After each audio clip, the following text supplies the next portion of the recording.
Beyond the newsroom, where untold story is revealed. Gabadde masanyu kujaganya ku kitebe kya National Unity Platform olunaku lwaleero ng'abamu ku abo abaasibwa 19 bateereddwa ng'era omu ku abo ye Olivia Lutaya. Olivia Lutaya avuddeyo n'annyonnyola ku ngeri gy'agenze mu maaso n'okubeera ng'ayisibwamu mu kkomera era n'avaayo n'ategeeza bulungi nti ye nempaawo kubeera nga babakkirizisa emisango si wagenda maaso na kubeera nga akola ebyo bo byebaagala era n'agamba nti ye obusibe tabukoze bwe baali babakakaatikako n'obw'okubeera nga babakkirizisa emisango. Okusinziira ku bigambo bya Olivia Lutaya, njagala mbikuwe munywanyi nawe obyewulirireko wabula n'obwombeefu obw'ekika ekyawaggulu nkusaba vidiyo eno osooka ogimpereka like bw'ogiwa like oba ogiwadde mulira. Ebigambo bya Olivia Lutaya bikaabya amaziga. David Lewis Lubongoya ayina byayanukudde byaweereza President Museveni. Kankuwe Olivia Lutaya atowulire nga bwe biri. N'ekirala kuba wenfulumya ensanze emmotoka ebweru zibadde baagala okunkwata nze bantwale simanyi bannange oba kiri kitya naye nze ng'omu Katonda asobodde okunnyamba era piki ya munnange emu tugireseeyo nga bagiggyemu omukka. Nebaza Katonda nti basobodde okunzigyawo. Mwebale nnyo Mukama abawe omukisa. Kyankwanze nedda nze saagala genda kyankwanze. Kati simanyi oba bannange bo babatutte kuba kintu kiguddewo bugwi speed. Simanyi bo gye bali na kye baliko naye nze omunsi odo surviving. Anze omukyala mbaddemu abalala bali Kitalya abalala mu Action Bay. Kati bo simanyi kubanze ngenza ofuna ng'enniize badde erina okuntwala.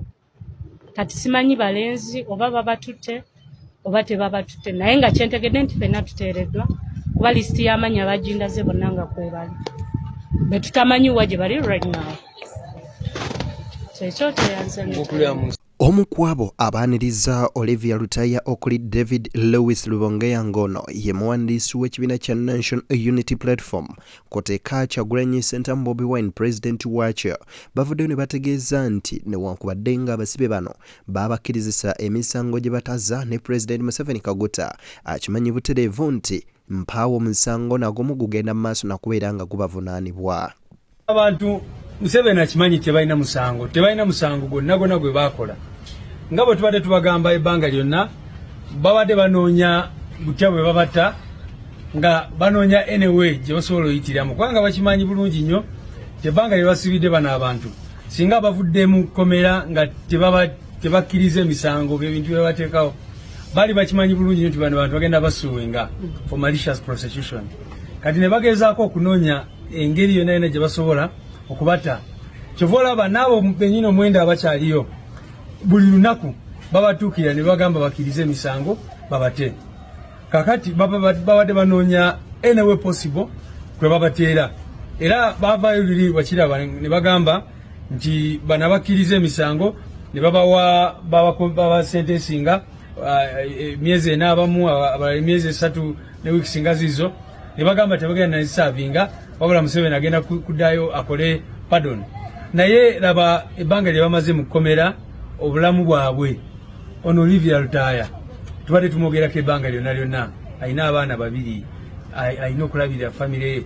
You can imagine kyekitegeeza ku bulamu bwe ne bwa famire n'ebirala bwe bityo. So tetuselebratinga nti babatadde nti twebaza nnyo Museveni kirya nedda tolina kyomwebazako wabula okumanya nti akazikyo abantu ke babataddeko ne international pressure ye yakola naye ne basalawo nti babakkirizisa emisango gye bataakola. Ebigambo bya David Ebuvanjuba ne bugwanjuba ewaka wasigalawo ewasinga. Beyond the newsroom gwe mukutu ogukuleetera ekyo ekisinga katiranga naffe ng'oyita ku noti 771 44 53 ne noti 744 26 41 na bino bikulu tetulanga bafere tetulanga basawo ba kinnansi n'abagwa mu koowa eryo. Mwebale kutuwagira. Thank you. Lewis Lubongoya bwe bityo ng'ategeeza nti tebajja kubeera nga beebaza Pulezidenti Museveni olw'okuta abaana bano wabula ebadde pressure n'amaanyi bannayuganda ge bagenze mu maaso n'okubeera nga bamuteekako kw'oteeka n'amawanga ag'ebunaayira ago agabadde gagenda mu maaso n'okubeera nga gamusimbye eriiso ejjoje. Lewis Lubongoya ebyo byonna abyogedde mu kwaniriza mwana muwala ono Olivia Lutaya. Kakati no Olivia Lutaya ye ategeezezza n'agamba si wagenda Kyankwanzi era musanyufu olw'okuba enkyukakyuka gy'asanze ku kitebe kya Nuupu emusanyusiza ne bannayuganda okubeera ng'emitima gyabwe gikyali wamu nga bali solid ng'enjogera ennaku zino bweri. Olivia Lutaya ategeezezza nti ekibiina kya National Unity Platform kifuddeyo nnyo mu kubeera nga kibalabirira mu kkomera kw'oteeka ne bakadde baabwe okubeera nga kibadde kibawa ku buyambi n'abaana baabwe.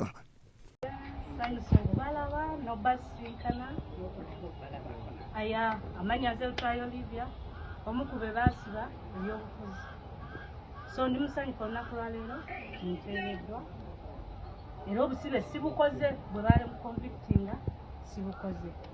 Ndi wano ku kitebe kyaffe kya NUP ndi musanyufu neebaza ekibiina kyaffe ekya NUP obulabirizi obugabirizi bwe batuwadde okulabirira family zaffe baganda baffe so mbeebaza n'okwagala pulezidenti waffe Kyagulanyi Ssentamu Robert twebaza sapoti yonna gye mutulaze n'okutubeererawo mu buli mbeera ffe tukyali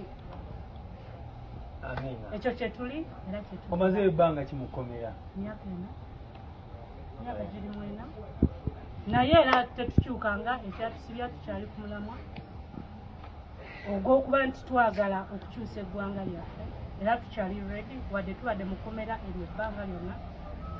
So n'abali mu makomera beetaaga sapoti yaffe kuba nabo embeera gye bayitamu sigamba nti nungi amakooti tegakola nga bwe galina kukola. Abakyala bangi bali eyo bangi abatuula ku bikomito nga kooti tezibayita ne babeera emyaka 7 nga rimandi. So n'ekitongole ky'ebyamateeka kyetaaga okukyusaamu abakyala okulekera okusobola ebbanga eddene.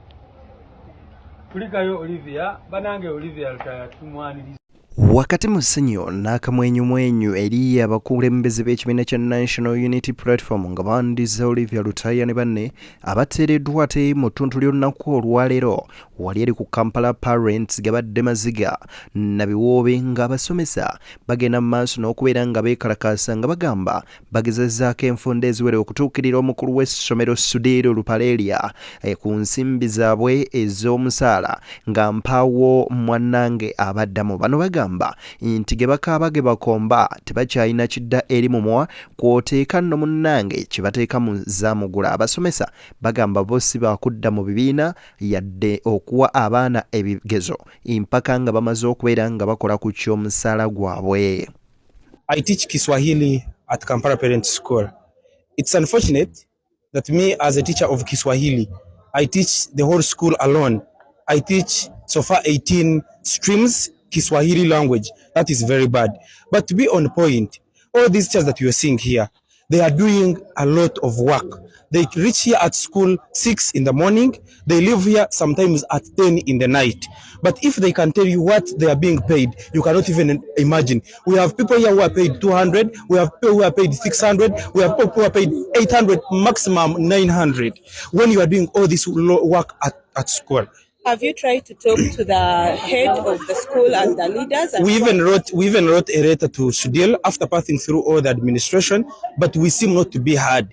For the time where we have come up, you see all these people are elites to fight their rights. It's because it's enough. But most of it all is that even the less money that we are getting is being deducted.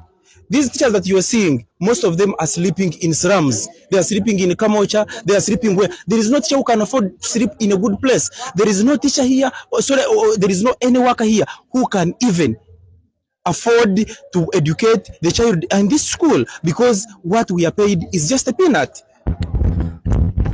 Why would What are you being given as a reason? Are you being sat down and talked to know whether things are not going well? Are the parents still paying the school dues, or maybe it is from the parents that are not paying? I want to thank our parents. That is the first thing.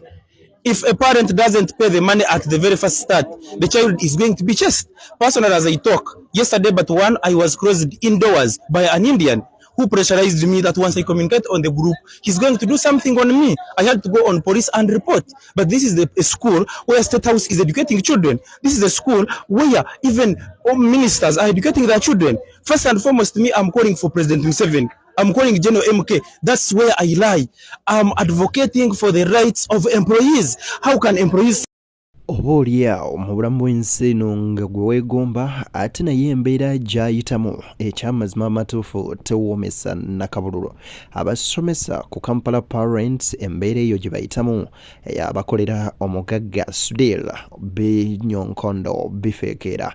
Mu Uganda buli kimu kisoboka, naye tusaba busabi Mutonzi agende mu maaso n'okubeera ng'ayamba embeera ng'eno eterere ate omwana w'eggwanga emiti emito gifuna ebiseera by'omu maaso ebituufu. Beyond the Newsroom nzedde niyakutuusako ensonga, tubasuubiza okubeera nga twongera ebirungo mu mpeereza yaffe okusobola okubeera nga tubatuusako amawulire mu kanyomero konna we muba mugeetaagidde mu budde obutuufu. Akuumayo atakuumira mpeera Mutonza ggulo tusinkane nga Mungu asiimye.